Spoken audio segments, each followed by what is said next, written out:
on issues to do with trade, as we have said earlier on, that just this week alone, the NSE has traded over 220 billion, Kenya shillings. And so therefore, the economy is robust, growing.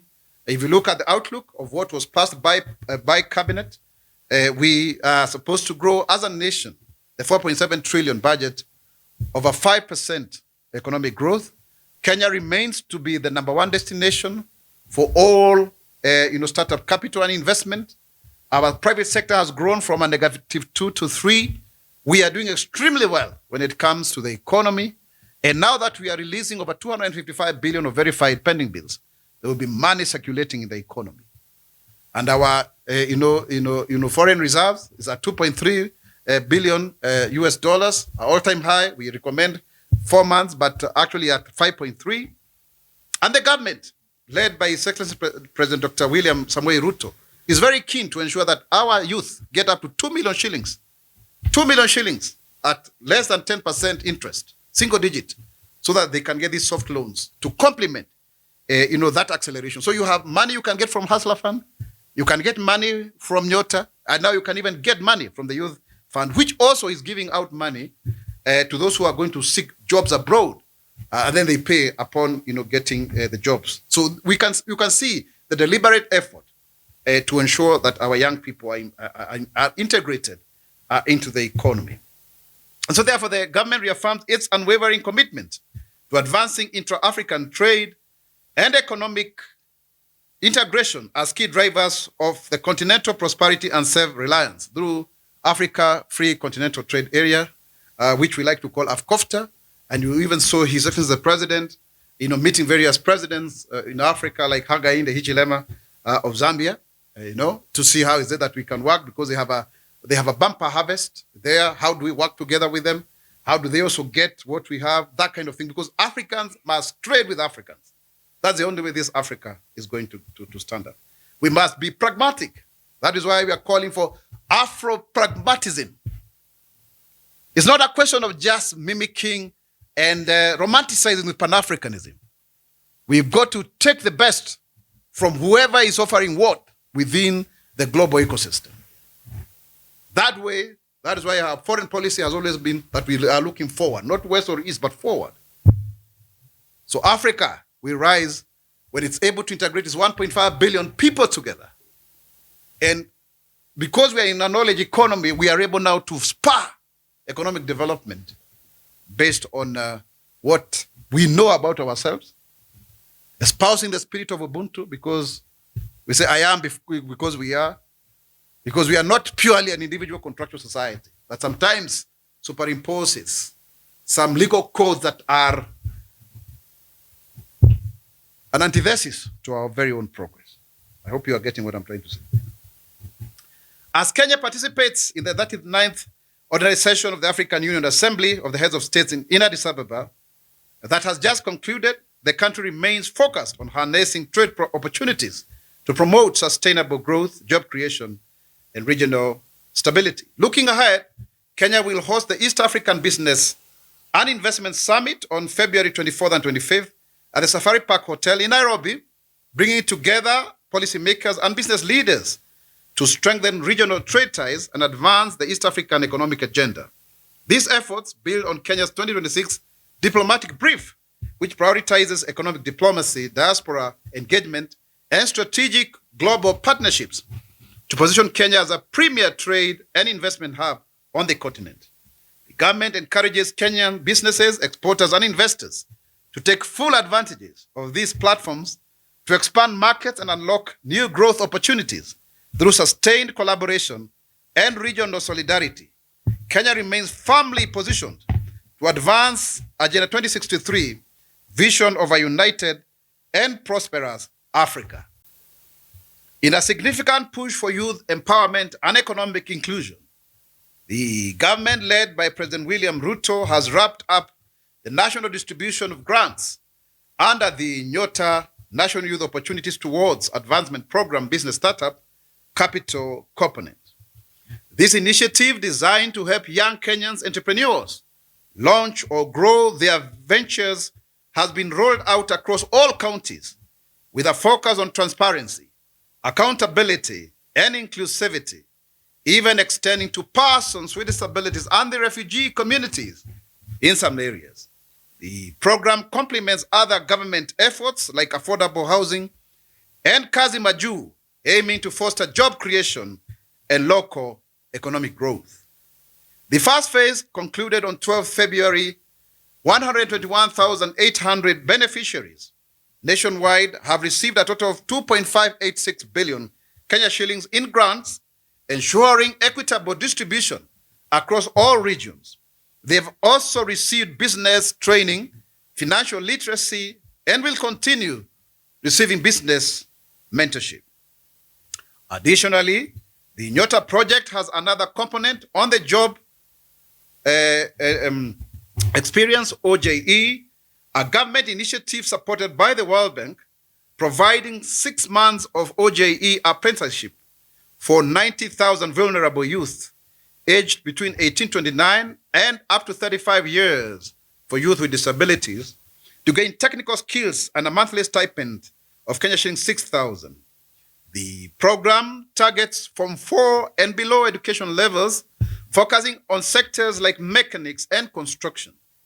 This is a key intervention under the Nyota project, focusing on youth employability through apprenticeship and workplace-based learning, empowering youth across the 47 counties through structural workplace learning.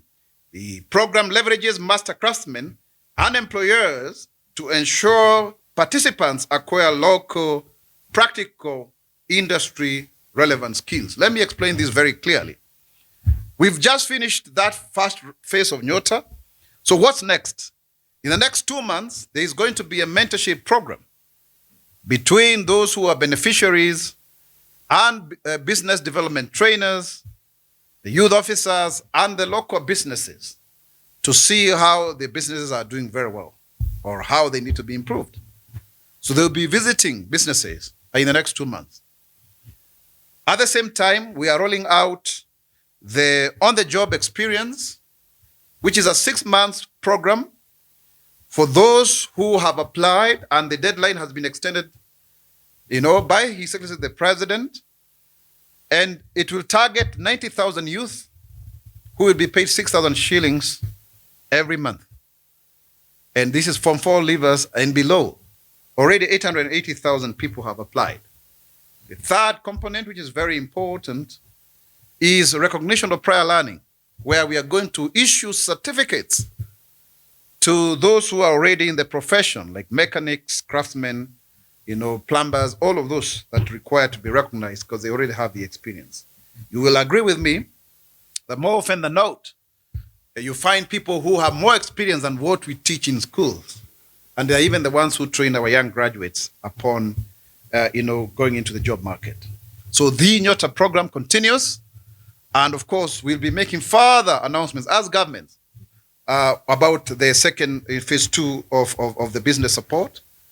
We've seen a lot of interest from those who are beneficiaries. The president is indefatigable. He's traversed this country in a very commendable manner. And that is why we really want to support him so that our people who previously was he not able to connect with him, are now able to connect with the government and to see that there is an opportunity for them going forward. Leo hii tumekuja tena katika hii wiki ya 3 katika mwezi wa pili ili kukuelezea mambo kadha wa kadha ambayo yameibuka katika serikali. Mwanzo ni vizuri kusema kwamba mpango wetu wa Nyota sasa hivi umesonga kwa kiasi kikubwa na tayari tumeweza kuenda katika kaunti zote 47. Tumeweza kupatiana zaidi ya kitita cha shilingi bilioni 2.586. Na sasa hivi tuko na mpango wa kuendeleza huu mradi. Kuna mirengo mitatu. Kuna ile mentorship ambayo itafanyika kwa miezi miwili kwa wale ambao wamepatiwa zile fedha. Pili, kuna ile tunaita OJE, on the job experience, ambayo itachukua vijana 90,000 watakuwa wakilipwa kila mwisho wa mwezi shilingi 6,000, na wale tayari wamejisajili katika mpango huu ama mradi huu ni vijana 1880. Na jambo la tatu, tuna ile tunaitwa recognition of prior learning kupitia NITA katika Wizara ya Leba, ambao tutakuwa na wale ambao ni watu wa jua kali ili wapatiwe vyeti vyao ili waweze kuwa na stakabadhi za kuonyesha kwamba wana taaluma na ujuzi wa kutosha kuweza kufanya zile kazi. Na ni vizuri tuseme hii OJE ambayo itaanza miezi 6 hususan ni kuhakikisha kwamba tunaweza kuwachukua wale business development trainers pamoja na maafisa wa ngazi za serikali ambao wanashughulika katika mradi huu wa Nyota, na pia wanabiashara wa yale maeneo, kwa sababu hao ndio wanajua zaidi kiini na kisa na maana kwa nini mradi huu ama vile ambavyo watu wanaweza kufanya kazi katika biashara zile ndogo ndogo. Kwa hiyo ni mradi mzuri zaidi, na wale ambao wanakosoa wapinzani wetu wakisema pesa za Benki Kuu ya Ulimwengu, tunashirikiana kuhakikisha kwamba hata vijana wa Kenya wanafaidi hususan mambo kama haya.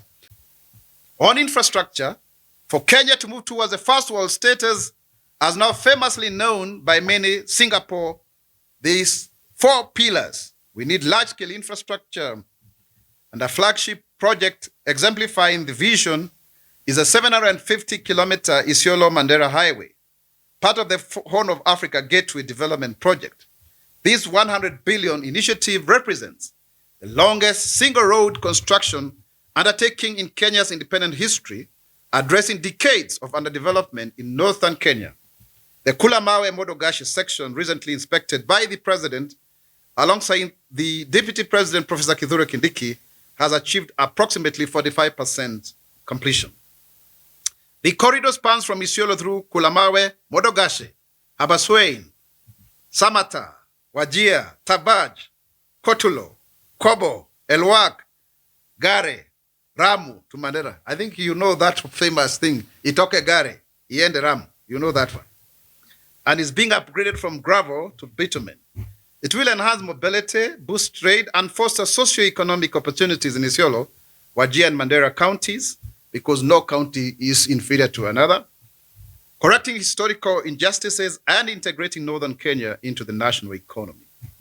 The Rironi Mausamit Road is on track also for completion by mid-2027, so that the Christmas jams will be a thing of the past, and the stretch between Rironi and Naivasha will be accessible to motorists by August this year, following the approval of 12 contractors who will start the work in March 2026. This is part of efforts to decongest vital transport arteries. Beyond this landmark project, the administration is accelerating a broader road connectivity through ongoing investments, including the dualling of 2,500 kilometers of roads and the construction of 28,000 new kilometers. At the center of this transformation is the Lapsset Corridor project, estimated at a cost of 1.5 trillion, and recognizing this as one of the most impactful components of the 9 priority highways under the Africa Agenda 2063. This will unlock opportunities for all Kenyans, from urban centers to historically marginalized areas. And our president is the chairman of PIDA about issues of transport across Africa. And when it comes to issues of inclusive infrastructure, the government, together with its state agency, the National Council for Persons with Disabilities, is working also together with the National Construction Authority to implement the Building Code 2024. This was revised much later compared to what has been there before, because we had a moribund, archaic building code, but until 2024, now we have one. And also to implement the Persons with Disabilities Act of 2025 that was assented to by the President. And it will also ensure that all public buildings are accessible to persons with disabilities. Already, the government is also working on the Older Persons Bill 2025 to ensure that there are provisions for care and protection for older persons in line with Article 57 of the Constitution, Chapter 4, the Bill of Rights.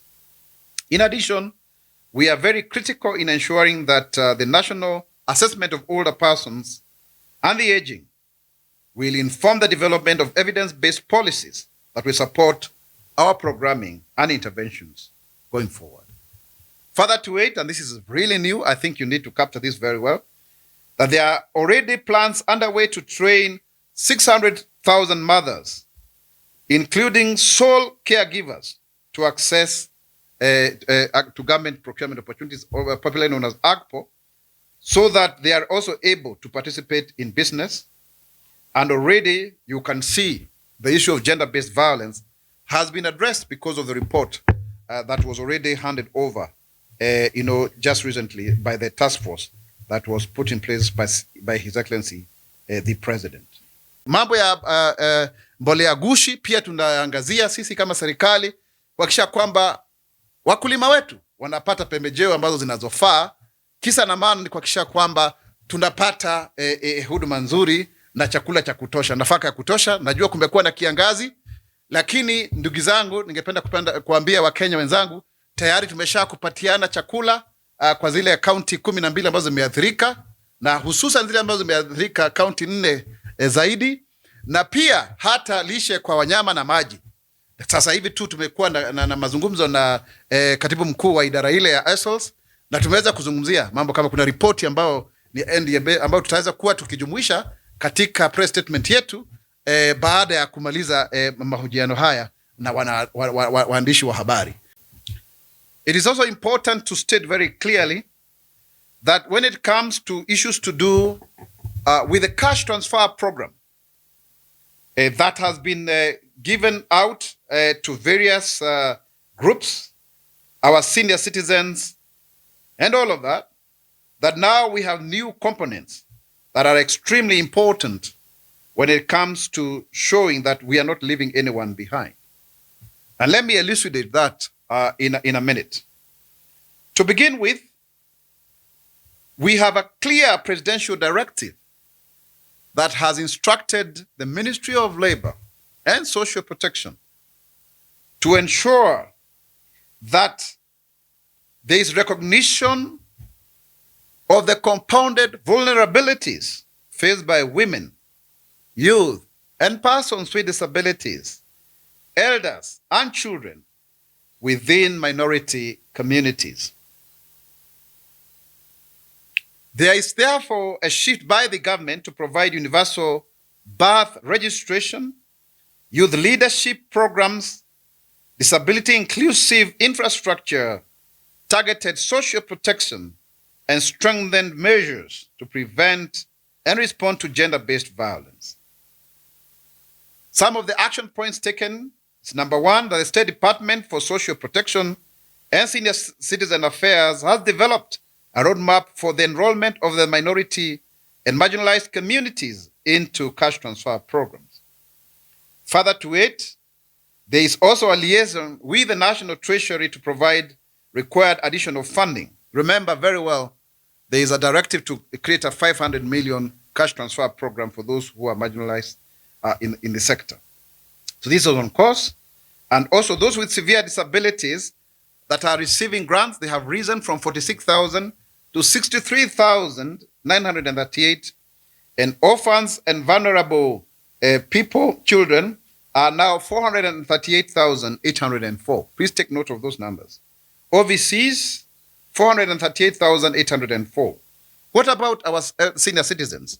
The current figure for older persons is 1,213,214. 1,213,214.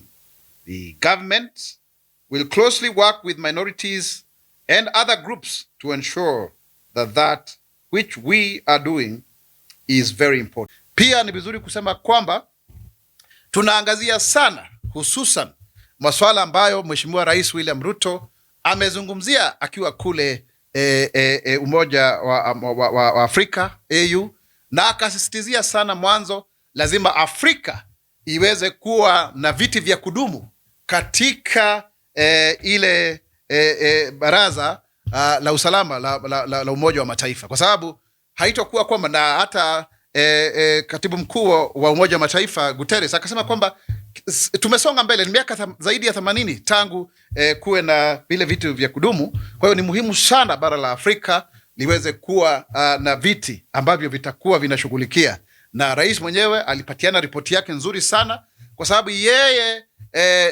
ndiye shujaa, yeye ndiye champion wa mageuzi katika Umoja wa Afrika, na kwa hiyo sisi wenyewe kama Kenya tunajivunia sana wakati tunamwona kwamba anaongoza bara la Afrika kulitetea hata katika masuala ya tabia nchi, hata masuala yote. Nafikiri hata tumemwona akiwa na mkubwa wa UNFPA, masuala ya kina mama na kadhalika, ndiposa Kenya iweze kusonga mbele kwa pamoja na katika njia ambayo inafaa, njia ambayo ni mwafaka, njia ambayo itatusaidia sisi wenyewe kama Wakenya kuhakikisha kwamba tunawainua watu wengi sana katika uchochole na kuwaondoa, kwa sababu ukiangalia ruwaza ya kitaifa tunanuia kuhakikisha kwamba watu zaidi ya milioni 10 wamejiondoa ama kujinasua kutokana na ufukara na umaskini. Kwa hiyo hayo ni mambo ambayo tunaangazia zaidi, na tutaendelea kuona kwamba sasa hivi wakati kuna kiangazi hiki tayari tunashukuru kwa sababu tunaona sasa kuna vile ambavyo mwezi wa Machi, Aprili na Mei, mwezi wa 3, wa 4, wa 5 kumeanza kuwa na dalili ya mvua, kwa sababu hiyo itakuwa ni afueni kwa sababu ya vile ambavyo kumekuwa na ukame ambao umetuadhuru sana sisi kama Wakenya.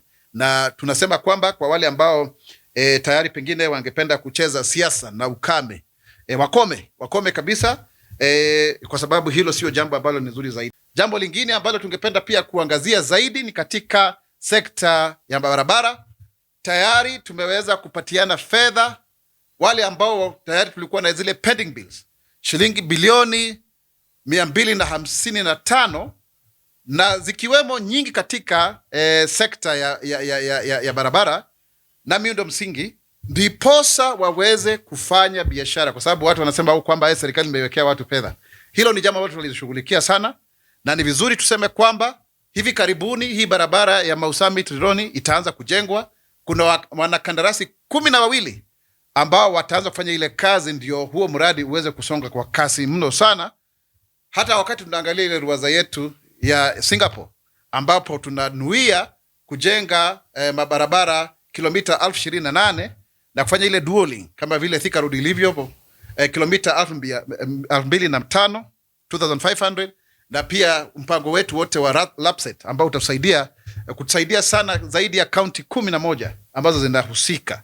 Hilo ni jambo ambalo tunaliangazia zaidi katika mradi wote wa ujenzi wa barabara, kwa sababu ulikuwa umekwama kabla ya sisi wenyewe kuingia. Na ni vizuri kusema kwamba uchumi wetu unaendelea kukua kwa 5% kwa 100, na hilo ni jambo ambalo ni la maajabu sana. Ukiangalia katika uchumi zingine hilo jambo haliwezi kuwa kwamba linasonga mbele.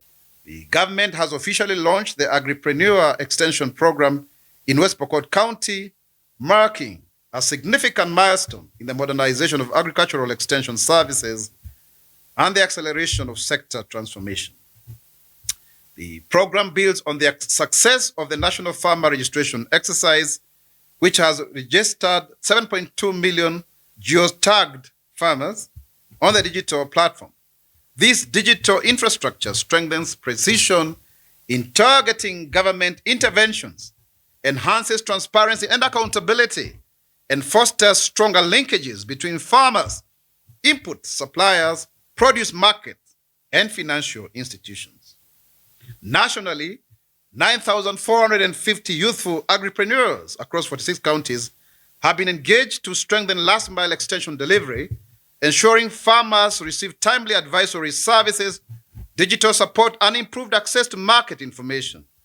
Under the Food Systems Resilience Project, 1,925 agripreneurs are currently undergoing structured incubation and mentorship supported by a digitally enabled agripreneur program management system that enhances performance tracking and impact measurement.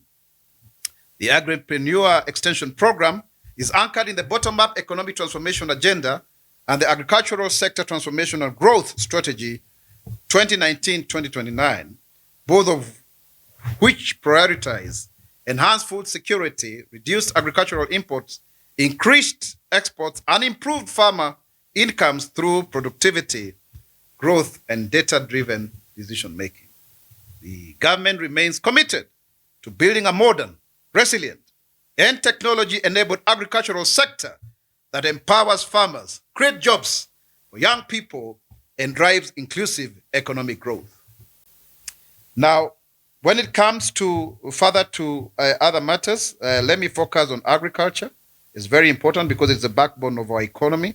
And sometimes maybe you need to ask why agriculture is the backbone of our economy. And that is why it is one of the 5 pillars of the Better Plan. Agriculture accounts for 25% of our GDP. And it accounts for, more than 56% it's actually, people spend their income up to 56% on food alone. So it's very, very important that we focus on agriculture as a nation, but not just, agriculture for the sake of it, but also the fact that it is also a value addition. And so therefore, we have the drought situation affecting parts of the country.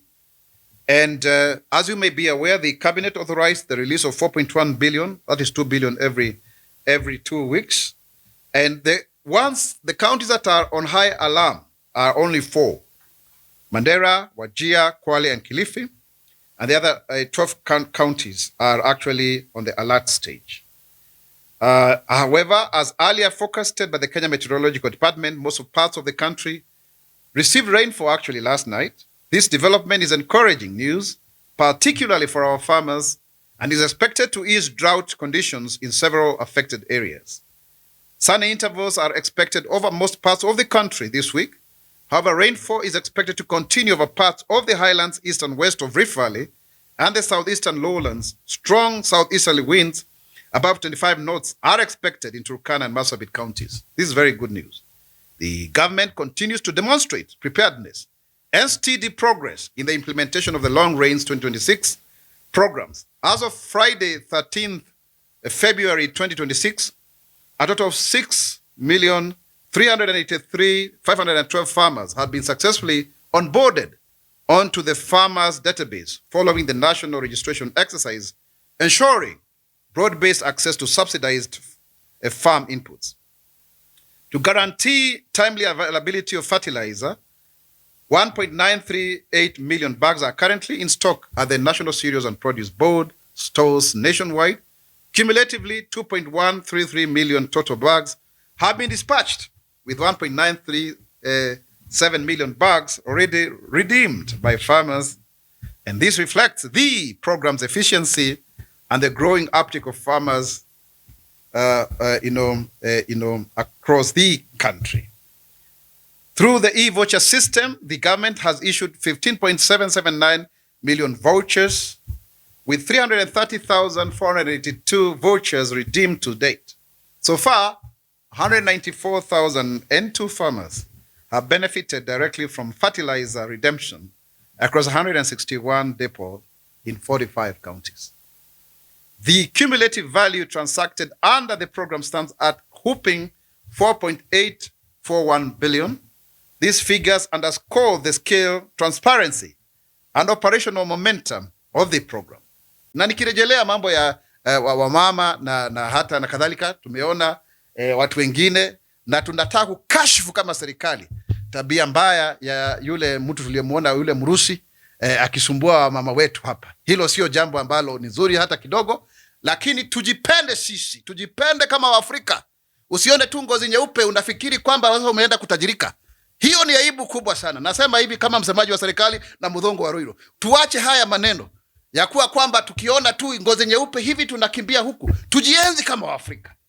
Tuenzi ndoa zetu, tuenzi vile ambavyo tunaishi kwa pamoja, ili tusiwe kwamba tunajidharau sisi wenyewe, eti kwamba tunaweza kutumiwa kiholela holela. Na nafikiri ni jambo ambalo pia tuseme kwamba maadili yetu nafikiri yamerudi chini kidogo. Tujiangazie sisi wenyewe, maadili yetu yamerudi chini kidogo, na tuweze kuwa watu ambao wana tabia nzuri. Ukiangalia katika mitandao ya kijamii, ni kweli kusema kwamba afya ya maadili yetu imezorota sana. Yaani tunakuwa kwamba hatuna heshima kwa sisi wenyewe. Na ndipo sasa unaona kila wakati kuna mambo kama hayo yanajihusisha.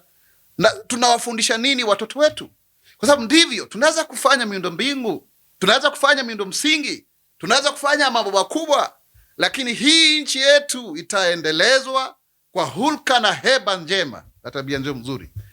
Haitaendelea kwa sababu miundo msingi tu, miundo mbinu la hasha. Kwa sababu ile hardware ni sawa, ndio hii, lakini software iko namna gani? Hilo ni jambo ambalo limefedhehesha na kudhalilisha Waafrika. Hati mtu tu yoyote tu kutoka kule hata hatujue ni namna gani, hawe mgonjwa asiwe mgonjwa, alafu sisi wenyewe tunajionyesha vile.